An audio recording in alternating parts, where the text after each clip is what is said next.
હતી કે હમણાં મારી અહીંયા લગ્નની સિઝન હોય એટલે મારી અહીંયા શહેરીમાંથી અઢળક લોકો જેટલા લગ્નની જાન લઈને જતા હોય ને બધા અહીંયાથી નીકળે. તો એ જોવાનું કે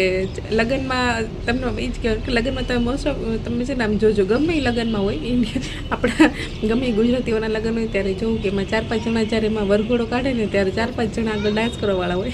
5-6 હોય એ બાયું ખાલી હાલવાવાળી હોય,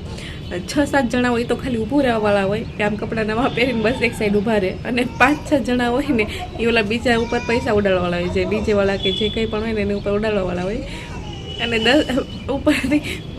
4-5 જણા તેમને હાલીને જતા હોય અને જેમાં એફર્ટ લગાડતા હોય ખાલી એ જે આખો વરઘોડો હોય ને શાન દેવડાવવા માટે. તો બસ આગળની જે 4-5 લેડીઝ હોય આમાં તમે જોઈ જશે 4-5 લેડીઝ એટલું ડાન્સ કરશે કે આજુબાજુવાળા જે સોસાયટીવાળા હશે એને એન્ટરટેનમેન્ટ મળશે, અને જેમાં ફૂલેકામાં હાલા જતા હશે એને એન્ટરટેનમેન્ટ મળશે. અને એ જે ડાન્સ કરતાં એટલા જે પૈસા એ જે હામાવાળા લગ્ન જેની ઘરે છે ને એના પૈસા વસૂલ તો ખાલી 4-5 જણા હશે એ જ કરશે. બાકી તો બધા હાલવાવાળા હોય,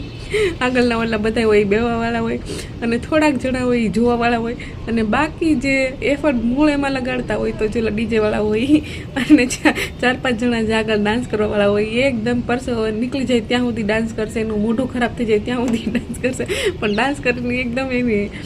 ફૂલેકાની શાન વધારી દઈશે ને એટલો ડાન્સ કરશે કે તમે પૂછો માં એમ કે જે ગીત હશે માં તો તમને થોડીક વાર એમ થાય કે આપણે જ્યાં ઘરે ઊભા હોય ત્યાંથી એમ થાય કે ચાલો આપણે બે જઈએ, અને કાં તો એમ થાય ચાલો આપણને મફતમાં એટલું મસ્ત એન્ટરટેનમેન્ટ મળે છે તો કોણ ન લે.